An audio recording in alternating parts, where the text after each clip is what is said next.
Good afternoon, everybody, students. Today we are going to learn 2.4 upon the Westminster Bridge. तर ही poem आहे बघा, written by William वर्ड्सवर्थने लिहिलेली आहे. First we see the activity of on the page number 81, icebreakers activity. A bridge connects people at either sides of a river or valleys. In cities or villages, discuss with your partners the importance of a bridge to both the cities and the villages and complete the table. So the first table is cities and second one is villages. In first cities we called as a transportations, but in villages as we called as a ट्रान्सपोर्टेशन्स. म्हणजे दोन्हीच्या ह्याच्यामध्ये transportation येऊ शकतं, both city and villages also. In cities medical and educational facilities can be used effectively by the people from both sides. आपण पाहू शकतो medical and educational facilities आहेत त्या सिटीमध्ये इफेक्टिवली होऊ शकतात कुणाच्याद्वारे, the people from both side. But in villages availability of more lands will be possible if two villages are connected. And third one, cities employment opportunities will increase by locating industries away from the residents to safeguard people's health. And the villages water can be shared and used as judiciously by the farmer on both sides of the bridge. The first activity you complete, you write down in your notebook also the importance of bridge both sides, cities and villages. Second one is building a bridge needs careful planning. Think about what goes on before the actual constructions begins. आता जर आपल्याला ब्रिजचं construction घ्यायचं असेल तर त्याच्यासाठी योजना कुठल्या केले पाहिजे, केअरफुली योजना. Proper planning also important. For example as get the plan approved by the authority. Third, draw design, आपल्याला त्या डिझाईनसुद्धा ड्रॉइंग केल्या पाहिजेत. Selection of a capable and qualified builder. आता जे सिलेक्शन म्हणजे जे सिलेक्ट आपण करू शकतो ज्या बिल्डरची, ते कसे असले पाहिजेत, as a capable and qualified to improve himself. Availability of funds, आपण फंड्सचा सुद्धा त्याच्यामध्ये उपयोग करता आला पाहिजे. Next question, you might have visited a bridge. Complete the web describing the sight you could see from the bridge. आता तुम्ही sights that can see from the beach, तुम्ही त्या ब्रिजवरून काय काय पाहू शकता, दृश्य पाहू शकता, ते तुम्ही तिथे लिहू शकता. For example we called as waterfront or embankment of the river or fisherman with their fishing net because of the waterfront and boats and ship. आता ब्रिज आहे म्हणल्यानंतर हा ब्रिज कशावरती असतो, नेहमी वॉटरफ्रंटवरती असू शकतो. वॉटरफ्रंट आहे म्हणल्यानंतर fisherman with their fishing net and boats and ship also available there and embankment of the river. Next, we know the when you are going to the study of poem, first we know about the writer, author or poet, of his character, of his experience in his life. One of the best example of his romantic poem. So William Wordsworth, born on April 7, 1770, was a major English romantic poet who was an honored poet laureate of the United Kingdom, in the court of Queen Victoria from 1843 until his death on 23rd April 1815. तर William वर्ड्सवर्थचा जन्म 7 April 1770ला. तर तो एक major English romantic poet म्हणून ओळखण्यात आला. त्याच्याबरोबर PB. शैली असेल, जॉन किट्स असेल, तर हे काय होते, मेजर रोमॅन्टिक पोएट्स होते. हू वॉज ऑनर्ड, त्याला ऑनर भेटलं, poet laureate of the United kingdom of the court queen Victoria. He is a leading English nature poet. You also know that he is English nature poet, his collection of poetry, lyrical palette is considered to be the central work of romantic literary theory. The poem Upon Westminster Bridge is one of the best example of his romantic poems.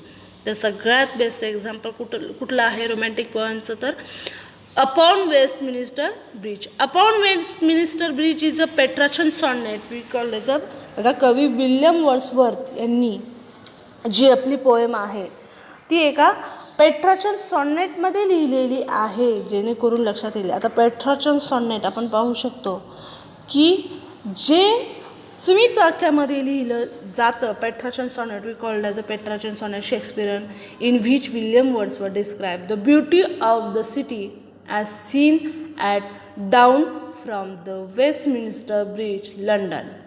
So हे set कुठलं आहे, दृश्य कुठलं आहे, लंडनमधलं आहे. The began writing poetry as a younger boy in grammar school. In this poem, which a Petrarchan sonnet, and the poet observes the views of London. आणि पोएटने कशाचं ऑब्झर्व केलेलं आहे, जी दृश्य आहेत लंडनमधली ते ऑब्झर्वेशन केलेले आहेत. Wordsworth appreciate beauty of the city also. In this sentence we called as poet appreciate beauty of the city. The poet was enthralled by the panoramic landscape, beauty, calm and quiet nature before him. And this poem was first published in the collection of poems in 2 volumes 1807. तर हे collection of poems जे आहे 2 व्हॉल्यूम्समध्ये 1807मध्ये प्रकाशित झालं. So shall we start the poem upon Westminster Bridge. आता आपण पोएमला सुरुवात करूया. Upon the Westminster Bridge. कुठलीही पोएम अभ्यासताना first you see the title of the poem. In this title of the poem we get the meaning of all poem.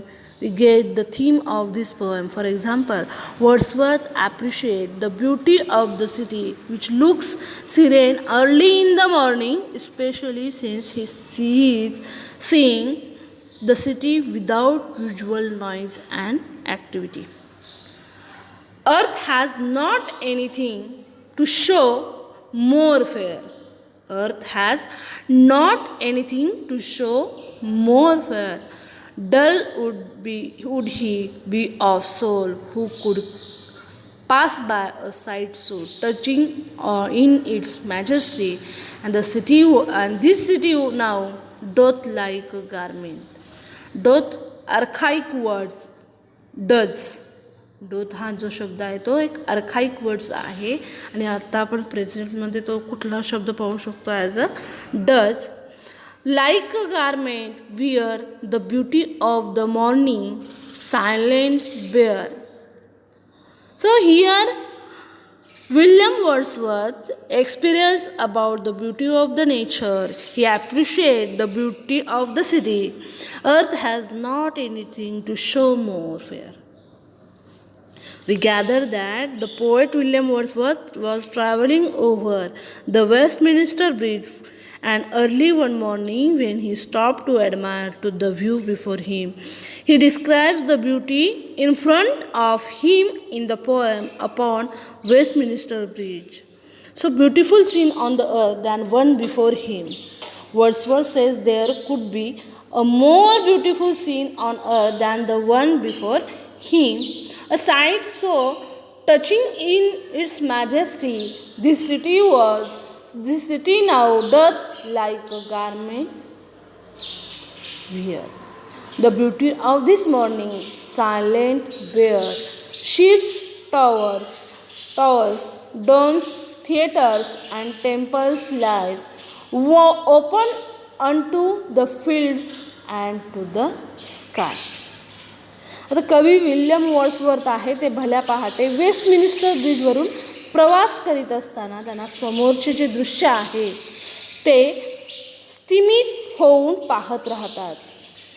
बघा आपण सुद्धा एखादं दृश्य आहे ते एकटक जे आहे ते बघत राहतो आणि त्या देखाव्याने प्रेरित होऊन लिहिलेल्या अपॉन वेस्टमिनिस्टर ब्रिज यांच्या कवितेत या फुलांच्या सौंदर्याचं वर्णन करताना ते म्हणतात, पृथ्वीवर यापेक्षा सुंदर देखावा कुठेही असू शकत नाही. The first line of the poem, earth has not anything to show more fair. पृथ्वीवर यापेक्षा सुंदर देखावा कुठंही असू शकत नाही. Dull would he be of soul who could pass by a sight so touching in its majesty. अर्सिक मनुष्यच अशा भव्य नजाऱ्याकडे दुर्लक्ष करून निघून जाईल. आपण अर्सिक आहोत का? नाही, आपण एन्थुझियास्टिक आहोत. आणि लंडन शहर आता शांत आहे, अद्याप जागे झाले नाही. म्हणजेच काय, ती वेळ कुठली आहे? डाऊन आहे, पहाटेची वेळ आहे. And this city now doth like a garment wear the beauty of morning, silent bare, ships, towers, domes, theatre and temples lies. बघा, आणि सकाळच्या जे स्वच्छ निर्मळ वातावरणात ते असे चमकत आहे जणू काही संपूर्ण शहराने पहाटेच्या सौंदर्याचे वस्त्र ल्यालेले आहे.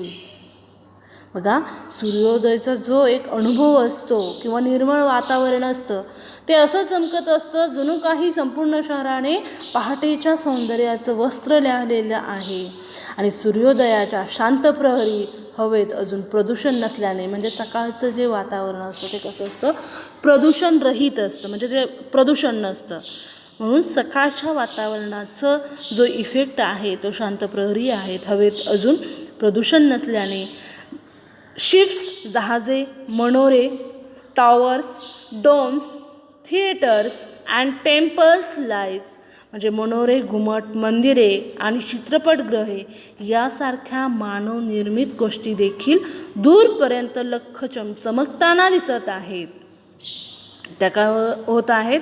चमकताना दिसत आहेत. All bright and glittering in the smokeless air.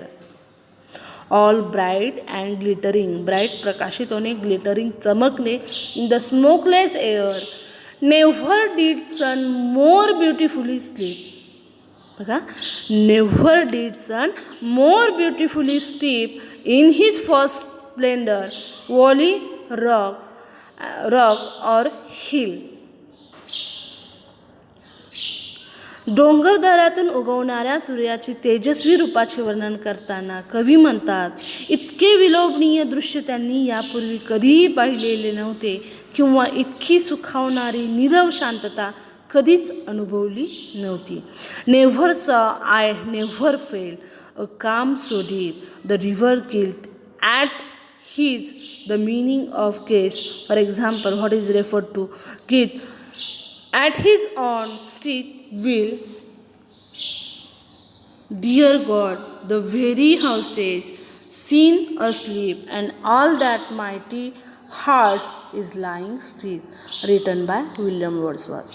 तर फुलाखालून आता mighty heart and the meaning of GLIDETH.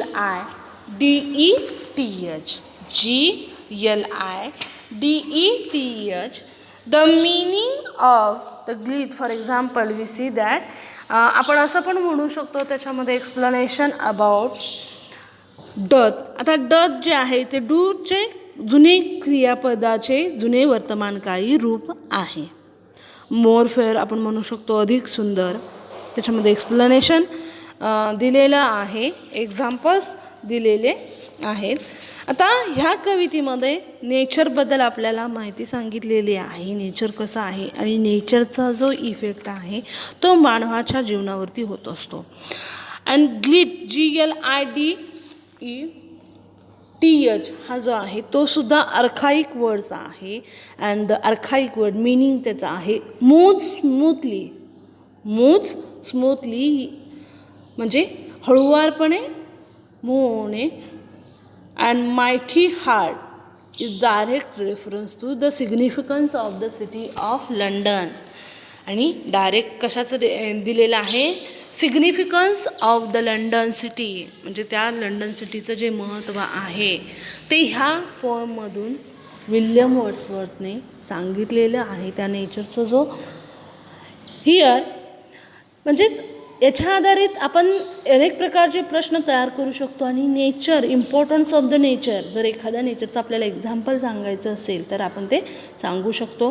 Brain स्टॉर्मिंगमध्ये, ॲक्टिव्हिटीजमध्ये for preparing for example questions based on the poems, आपण त्याच्यावरती questions and overall understanding the poem in a must discuss with your partner and prepare a set of questions. For example, what is the name of the bridge? What is the name of the bridge?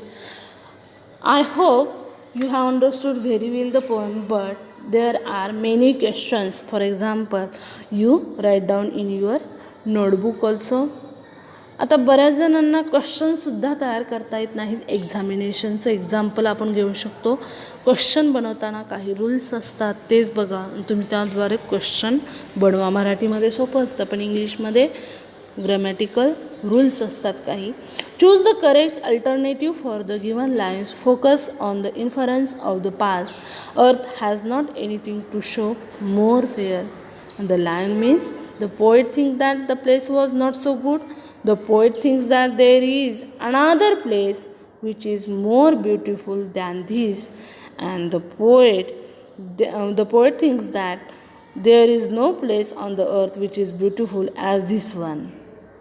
So earth has not anything to want more fair. हे पहिल्याच ओळीमध्ये सांगितलेलं आहे की William वर्ड्सवर्थने की पृथ्वीवर यापेक्षा सुंदर देखावा कुठेही असू शकत नाही. त्यामुळं answer of this question is third. The poet thinks that there is no place on the earth which is as beautiful as this one. Dull would he be of soul who could pass by. And the line means one can walk over the bridge, ignore the surrounding beauty. One can halt at the place to enjoy the beauty. And anyone with an appreciate mind would not be able to ignore the beauty. म्हणजे कुणीही त्याच्याबद्दल appreciation असेल किंवा ignore करू शकत नाही. So the answer of this question also you reminded that. तुमच्यासुद्धा लक्षात आलं असेल की ह्याचा आन्सर काय असेल. सांगतानाच सांगितलेलं आहे बघा. वेन यू सी अर्थ, आरसिक जी मनुष्य असतात ते भव्य नजाऱ्याकडे दुर्लक्ष करून निघून जातात. पण ज्या व्यक्ती नेहमी कशाच्या ना कशाच्या सर्चमध्ये राहतात, नेहमी त्या छोट्या छोट्या गोष्टीपासून एखाद्या आनंद घेण्याचा प्रयत्न करतात, त्या व्यक्तींच्या जीवनामध्येही सुद्धा असे अनुभव येतात. आता वेस्टमिनिस्टर ब्रिज आहे, कवी विल्यम वर्ड्सवर्थने जे शांतचित्ताने साखर झोप अनुभवत आहेत. कारण का हे जे रायटर असतात ते असेच होतात का? नाही. त्यांनी स्वतःचे अनुभव जे आहेत त्यांनी आपल्याला ह्या पोएम्सद्वारे सांगितलेले आहेत. नेचर पोएम आहे. So we gather the beauty of the garment as if the city. Wordsworth says that there could not be more beautiful scene on the earth than one before him. Only someone who is very dull who ignore such a splendid sight. Only one such who ignore the surrounding beauty, and the city is quiet, not yet awake, and seems to sparkle in the clean every early morning air. It is as if the city of London is covered by the morning beauty as a garment.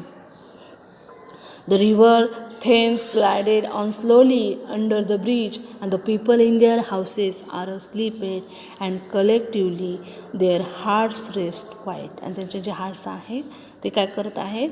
Rest करत आहेत शांतपणे. आणि त्या शांतपणाच्याच वेळेत निसर्गाचा जो एक अनुभव आहे तो त्या विल्यम वर्ड्सवर्थने आपल्याला ह्या पोएम्सद्वारे सांगितलेला आहे. Sight on the page number. Earth has not anything more fair. तुम्ही लाईन एक्सप्रेस करू शकता तुमच्या ओळीमध्ये बघा. Find out the words and phrases. Describe the following. One is done for you. आता फ्रेजेस ज्या आहेत, एका शब्दाला अनेक फ्रेज आलेले आहेत. फॉर एक्झाम्पल साईटला कुठलेली आलेली आहे, दिलेलं आहे बघा इथं. Touching in its majesty. Second, air we called as a smokeless.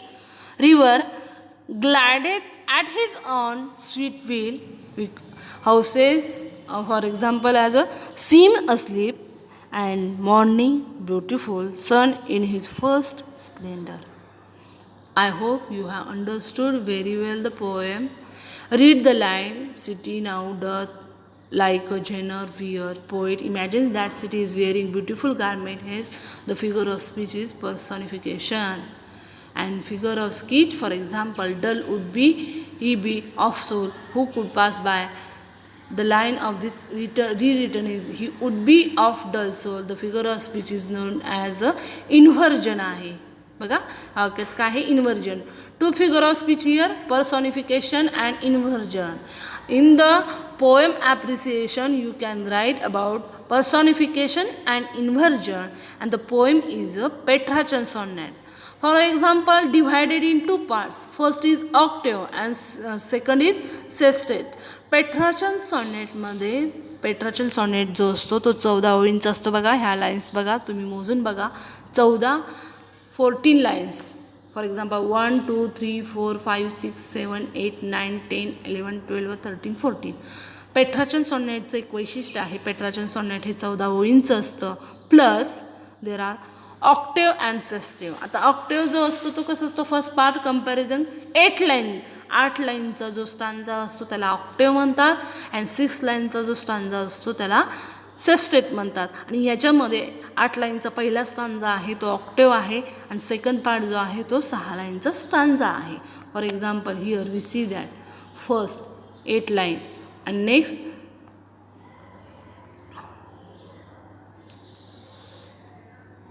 बघा 8 लाईनचा जो स्टांजा आहे त्याला ऑक्टेव म्हणतात आणि 6 ओळींचा जो स्टांजा आहे त्याला सस्टेट म्हणतात. I hope you have understood very well the poem. मला वाटतं तुम्हाला चांगल्या तऱ्हेने कळलेली असेल पोएम. आता ह्या पोएमचं जे ॲप्रिसिएशन आहे you write down in your notebook appreciation. But first we see some remaining part of the line. Forms, examples and line, objective use, praises, blames, metaphor, simile, personification, number of lines and rhyme scheme. Features हे जे आहेत ते प्रत्येक पोएमचे तुम्ही लिहून काढा जेणेकरून तुमच्या लक्षात येईल. फिगर ऑफ स्पीच आणि they pride of any city skyline for example where you live or what you make feel proud about it. आता आपण जिथं राहतो त्या राहण्यात म्हणजे त्या जागेचा आपल्याला एक अभिमान असतो. त्याचप्रमाणे तुम्ही जिथं राहता त्याच्याबद्दल तुम्ही 5 ओळी लिहू शकता. कशाबद्दल आहे तिथले वातावरण कसं आहे which you have experience about that movement, event also. There is common belief that cities have always flourished only after human institution over nature, and right of speech expressing your opinion about it. तुम्ही तुमचं स्वतःचं opinion तिथं लिहू शकता. Compose a poem on an imaginary village. Try to maintain the rhythm, and in the poem you may begin like this settled. आता poem जर म्हणजे एखाद्याला पोएमचं लिहिण्याचा जो आस्वाद आहे तो तुम्ही याद्वारे घेऊ शकता. ॲप्रिसिएशन ऑफ द सॉनेट लिहू शकता. प्रोजेक्ट आहे दिलेला, समरी आहे. मला वाटतं सगळ्यांना चांगल्या प्रकारे पोएम कळाली असेल. Thank you very much.